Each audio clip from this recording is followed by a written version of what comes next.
All right, let's dive into something pretty fascinating. In a world where it feels like there are trade wars and tariffs on practically everything, from steel to solar panels, there's this huge, multi-billion-dollar global industry that seems to have its own special invisibility cloak. It's playing by a totally different set of rules, and today we're going to figure out exactly how. So here's the central mystery we're unpacking. How in the world does an industry that moves billions of dollars across borders every single year manage to fly completely under the tariff radar? It's a really interesting puzzle, and I promise by the end of this, you'll see exactly how they do it. To really get to the bottom of this, we first have to understand the unique nature of what's actually being exported, because, well, it's not what you probably think it is. Yeah, we're talking about a colossal industry here. Billions and billions of dollars. But what makes it so different isn't just its size. The real key is that it's built on code, not cargo. This isn't about loading physical boxes onto a ship. It's about delivering digital services. Software development, cloud support, remote IT help. And that one fundamental difference, it's the key to everything. This brings us to the first and maybe the most obvious layer of protection. I like to call it the invisibility shield. And it's all about how this stuff is delivered. Just look at this contrast. It says it all. Physical goods, a car, a smartphone, whatever, it has to be put in a container, shipped across an ocean, and then it physically passes through a customs checkpoint. That's the choke point. That's the moment a tariff gets slapped on. But digital services? They're just electrons flowing through the internet. They completely bypass customs. There's no gate, no inspector, no physical point to stop anything. You just can't tax what you can't see or touch. But digital delivery is really just the beginning. Let's move to the next shield, because this is where it gets really clever. These tech companies have developed these incredibly smart corporate structures that make their services even more tariff-proof. They're basically playing a home game even when the team is halfway around the world. So get this. This is so important. These giants of Indian tech, we're talking Infosys, TCS, Wipro, they aren't just foreign companies from the perspective of their American clients. Nope. They've set up fully registered American subsidiaries. So for all legal and financial purposes, they are U.S. companies. And this is exactly how it works. It's brilliant. A client in, let's say, Ohio, signs a contract, but they're not signing it with a company in Bangalore. They're signing with Infosys USA. The payments are made in US dollars inside the US banking system. It looks, feels, and acts like a totally domestic transaction. Meanwhile, all the actual coding and support work is being beamed in from teams back in India.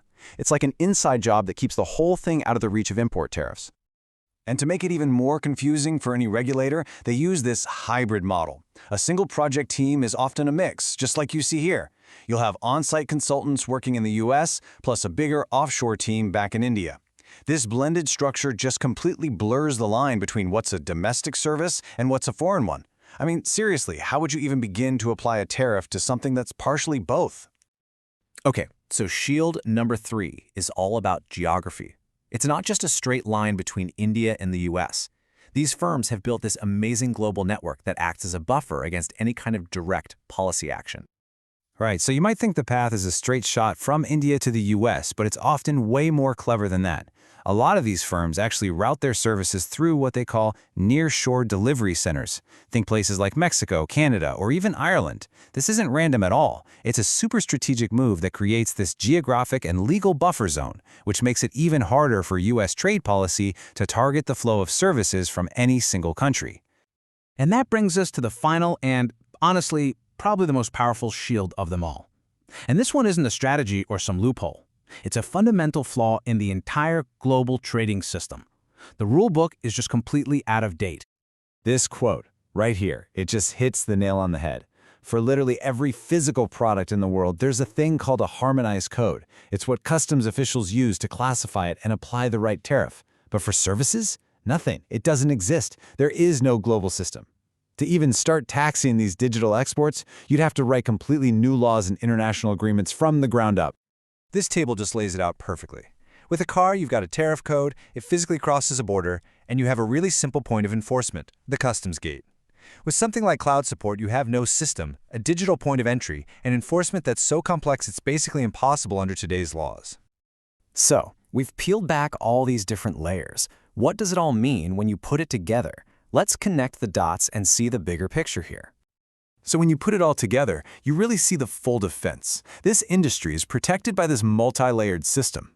It starts with the tech itself, the digital delivery that's invisible. Then you have the clever corporate and geographic setups that make foreign services look domestic. And then, holding the whole thing together, is the biggest shield of all, a global trade rulebook that just hasn't caught up to reality. At the end of the day, what we've really uncovered here isn't just some slick business strategy. It's a sign of something much, much bigger. It shows this deep, fundamental mismatch between our modern 21st century digital economy and the analog trade laws that were written back in the 20th century. Our tools for managing global trade were designed for a world of ships and cargo, not a world of code and data stream. And that leaves us with a really important question to think about for the future. I mean, the tech services industry is just one example. As more and more of our global economy, from entertainment to finance to education, goes digital and becomes borderless, are the old tools of trade policy, things like tariffs, are they slowly becoming obsolete? That's a huge question that policymakers all over the world are going to have to wrestle with for decades to come.